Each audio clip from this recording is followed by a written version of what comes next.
Yes, and we're live. Hello, everybody. This is Architecture Talk Time with Sarah Colata. I'm really excited because we're starting the new season and we're starting strong because my guest today is George Smart.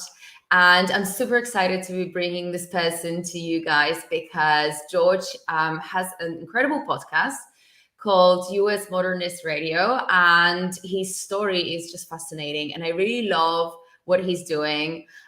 Me and George, we met through a common friend, and he also invited me to speak at his podcast, which is going to be aired in the beginning of next year.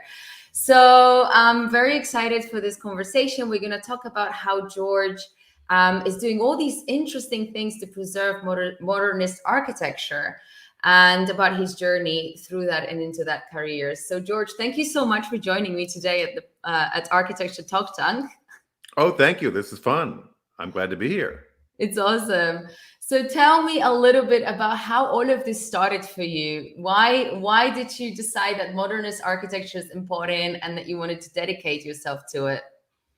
Well, I'd like to say that there was a lot of in-depth research and academic rigor and all of that, but my wife refers to this entire thing as a 14-year seizure.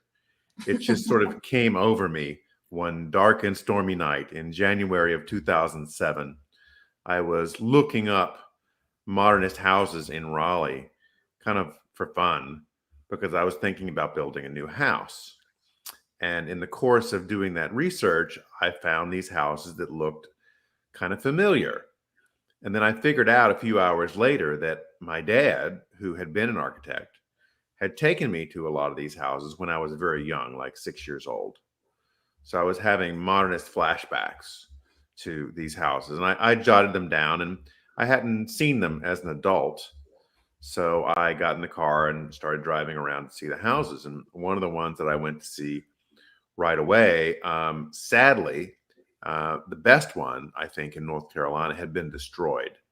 It was called the Catalano House. It's on the homepage of our websites, US Modernist and NC Modernist. It was a hyperbolic paraboloid structure built in 1954 by Eduardo Fernando Catalano, who was from Argentina and taught in the United States at several universities. He put this together as an experiment, and any architect in the world in 1954 knew about this house.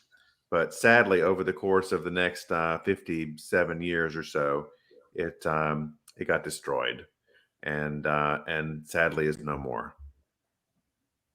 Okay, and then what happened? So How? what happened was this list of houses I showed to a few people, and they said, "Well, you should have a website." And I was like, "Okay, well, I'll make a website. It'll be just for me and a few friends."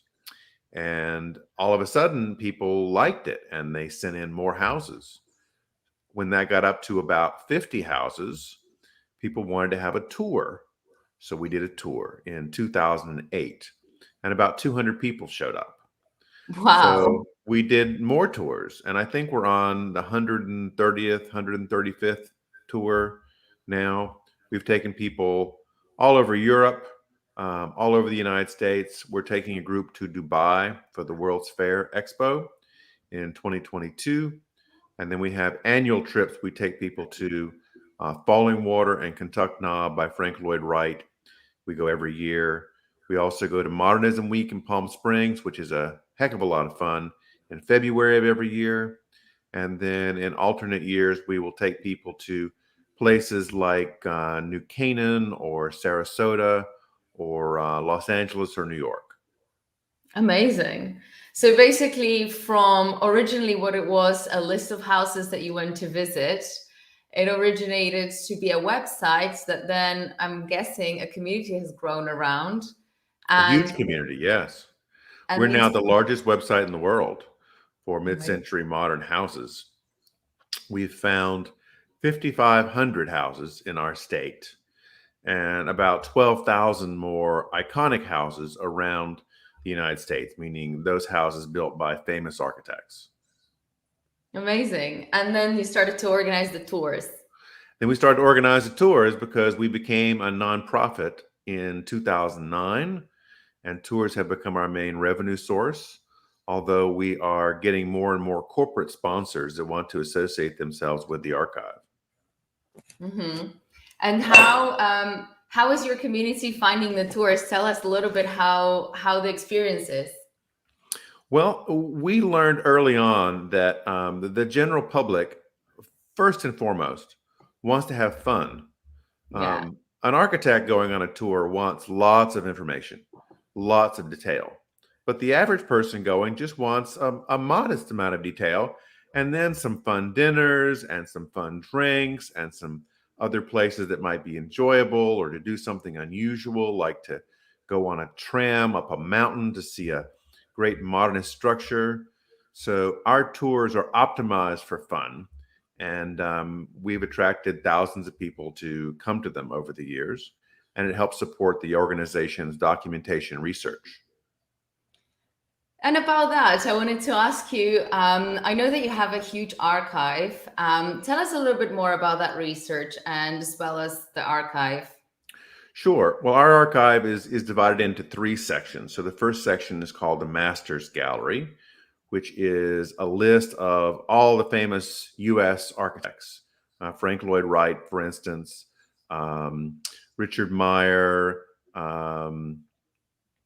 I'm blanking all the names right now. They're like 100 of them. Tom Koenig, Jim Olson, Schindler, Soriano, Craig Ellwood, anybody who was published really in the 40s, 50s, 60s, and 70s. We have put together a list of all the houses that they have designed, built, and unbuilt, and then built an archive around that particular person. So, for instance, we have all the Frank Lloyd Wright houses that he ever designed. We have all the John Lautner houses, all the Richard Neutra houses. So you can go on, you can see pictures of the houses, where they are, what happened to them. Some of them have been destroyed, some of them have been restored, some of them have been badly restored, unfortunately. And you can see the entire history of that. And then we use the archive as a way of planning tours to places people would find interesting. The second part of the archive is our magazine library. Starting in 2013, we began scanning U.S. architecture magazines, and we are now up to 4 million pages. So pretty much almost any magazine that has ever existed in the architecture and design space, we probably have at least some of entire issues with photos that can be downloaded and printed. You can also search them for the first time by keyword if you're looking for a particular architect or project or designer. So it's become very useful for people worldwide doing research. Amazing. I mean, this is tremendous amount of work that you put into it. Do you have a whole team working with you or? Yes, we have a great team, about 10 people currently, from people that work in archiving and documentation. We have a couple of photographers. We have a development director who helps us with corporate sponsors and with donors. And then we have a tour director that helps organize and put together the tours for our patrons. Amazing. So it sounds like it's a great resource. And additionally, you keep your community sort of informed and interactive through the podcast. Tell us a little bit more about the podcast. So the podcast is called U.S. Modernist Radio. We've been on since 2015. We've recorded about 240 shows, somewhere around 430 guests from all over the world who want to come on and talk about some aspect of modernist design. And it's just been really thrilling to talk with these guests from around the world. About 3 years ago, we started featuring musical guests, specifically in jazz, because when you would go on tours to these modernist houses, more often than not, jazz would be playing in the background. So it's a great way to expose more people to this style of music, and it's a great accompaniment to the architecture. Of course, absolutely. It sounds amazing as well. I really love jazz, and I think that it goes well with that specific era as well of modernist design. When we go out to Palm Springs, we do like you see in the movies. I put on my tux, and the women put on their evening gowns, and we sip martinis at Frank Sinatra's house or Kirk Douglas's house that we've secured for the evening. I mean, it's pretty great. Sounds amazing. I need to come to one of those. You do. When is it again in Palm Springs? So it's in February every year. We have sold out all our spaces for this coming year. We have a group of about 40 that comes from around the world to be with us. We have people this year from England. We've had people from Australia, but we are already planning for February of 2023. So if you're interested in doing that, people can contact me through the website, and I can let them know what's all about. That sounds amazing. I love the fact that people are traveling so far to be a part of this. I mean, the event alone sounds great. And I certainly did some house visits like that in London back in the day when I studied. And it's been really thrilling. It's great to be able to see, especially places where people are still living in right now, and they do open door, open house, whatever they call it, for architects and people interested in the design to come in and see. It's really great to imagine people living in places like that as well, which are, landmarks practically of great architects. So that's really fascinating. And it's also interesting to see the different ways that people take care of their houses. I mean, I am not a purist. I don't believe that every modernist house needs to look exactly like it appeared in 1945. But on the other hand, you don't want to take a modernist house and renovate it into a Spanish villa. That's just nonsense. If you really wanted a Spanish villa, you should go buy a Spanish villa. True. And did you see this kind of cases where people did that? Yes, there's a particularly famous case of this in Los Angeles that we joke about all the time on the podcast, because this person took a perfectly wonderful John Lautner modernist house and made it a villa, and it just was never designed for that. Yeah. I'm also not a huge fan, except in a couple of cases, of taking a building that is, say, 300, 500 years old and building some kind of super modern structure next to it. It's hard to get that to work. Yeah. For example, the one I can think of that's been the most successful is the IMP Visitor Center at the Louvre in Paris. And that really works because it's not an extension of the museum. It's really a separate underground facility for handling all the visitors. Exactly. Yeah. It's almost like a sculpture, you could say. Exactly. If you didn't know there was a visitor center underneath it, you would go, wow, what's that great glass pyramid in the middle of the Louvre? I wonder who sculpted that. Exactly. You wouldn't know it's a part of a building. Right.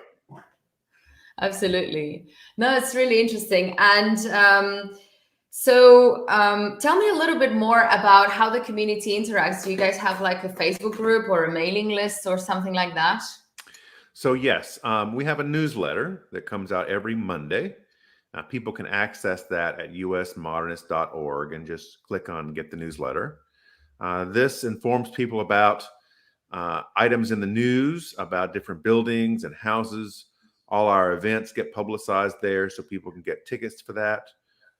Because we're based in North Carolina in the US, a number of our smaller events are based around us locally. But throughout the year, we will have generally 6 excursions to other places around the country or the world that anybody from anywhere can be a part of. So tell me, which one is your favorite modernist building? Oh, gosh. I was just out in LA at a place called the Stahl House, which is by Pierre Koenig. It's probably the most famous house in Los Angeles. And it's a very modest 1,700 square foot or so house with glass walls up on the Hollywood Hills. And this was for a book launch about the house for a book that has just come out by Kim Cross. And standing up there in this very modest house, just for a moment, I can dream it's my house. And it's hard to do that sometimes if you're in one of these very showcase modernist houses that's 5,000 square feet and cost, $10 million. It's hard to imagine that being your own house. So I think that's really one of my very favorites. Absolutely. Yeah, definitely. So you did a bunch of sort of film projects as well, documentary work. Uh, do you want to tell me a little bit more about that? Sure. Well, I was very fortunate to be included in a documentary shot by Jake Gorst, who's kind of the Steven Spielberg of architecture documentaries. He's done, I think, maybe about a dozen of them now on different architects. This one was about Albert Frey, who was from Switzerland and did a number of structures in Palm Springs. And I was one of the talking heads in the movie. You know that they interspersed between the pictures, like Yeah. in many documentaries. And then each year, I go to the New York Architecture and Design Film Festival in New York and talk with other documentary producers. And then that becomes elements of the podcast. So we'll Mm. have a show every year about a couple of those architecture documentaries.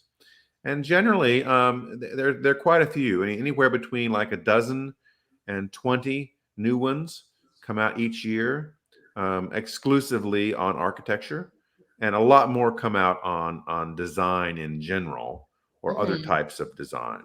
But we just focus on the architecture ones primarily. Of course.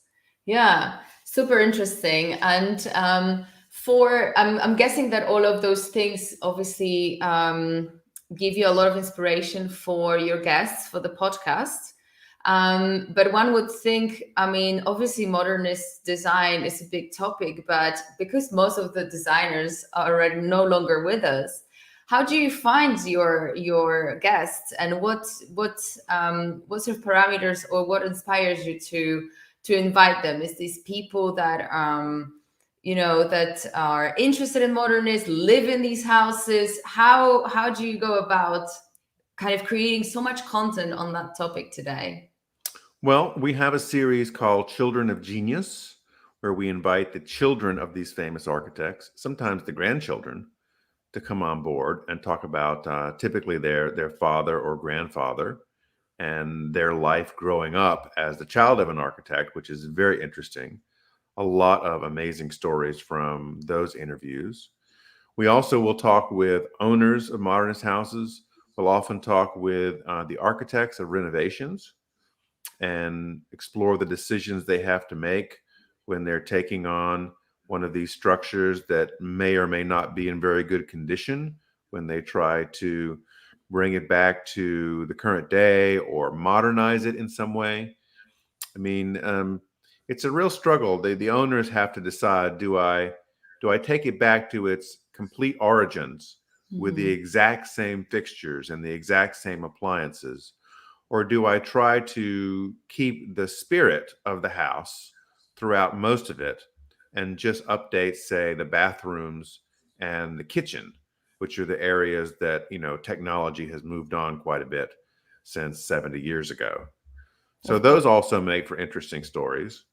And then we'll just find kind of fun things to do. Like we interviewed the current owner of the Ferris Bueller house from the movie of 30 years ago, and her adventure in renovating the house, and how famous the house still is, how people still drive around trying to find it. Wow. This is fascinating. I love that. The story aspect of it, and the different interesting things that you can dig into when people start sharing. And also I love the part where you interview the youth and the children of famous architects. I must dive deeper into your podcast for sure. I listened to some episodes, but out of 240, I still have to do some more, and I'm looking forward to dig into this. So for everyone who's listening to us, guys, US Modernist Radio, usmodernist.com is the website, right? .org. .org, because yeah, because it's a nonprofit. Right. And you can find George as well on LinkedIn. But certainly do subscribe to the newsletter and become a part of the community. I'm sure every single architect around the world can appreciate modernist design. It's beautiful, it's simplistic, and still today, I think there's still a lot of inspiration within nowadays design coming from that era. So there is certainly a lot of value there in the archives and in the community as well as the podcast. George, is there anything else to add where people can find you and how they can get in touch? Sure. So my phone number and my email are at the bottom of every page. So I'm the easiest person in the world to get in contact with. And I want to give a shout out to anybody that works for a United States library, because probably in your library, there are stacks and stacks of old, dusty, moldy architecture magazines that no one has looked at for decades that you feel very guilty about throwing away. So we can solve that problem. We'll take those magazines, we'll scan them, we'll put them online, and then the whole world can have access to them. Amazing. That's absolutely great. So thank you so much for joining me today, George. It's been a pleasure talking about your project and about all the incredible work that you're doing. And I hope I'll see you soon. Absolutely. I do too. Thank you, guys. It's been a pleasure coming back as well to invite new guests and to talk about new interesting things. I'm also today experimenting with a new broadcast on LinkedIn because LinkedIn granted me permission to finally broadcast to you guys just only today. So actually, George is my first guest, and Wow. Okay. give me a like on LinkedIn. I'm really going to appreciate that because I'm super active on LinkedIn. This is a big breakthrough for me as a broadcaster. Most of my broadcasts were always casted to YouTube and Facebook. So this is a great thing. And also for all of you who enjoy this sort of content, please go to my YouTube at Sarah Colata and subscribe, because this is really where you find all the episodes, past episodes from this year, which there's probably over 50. And then we have 2 other shows there as well. So I'll see you all there. And thank you so much. Thanks, George, again. All And right. until the Bye-bye. next one. Bye.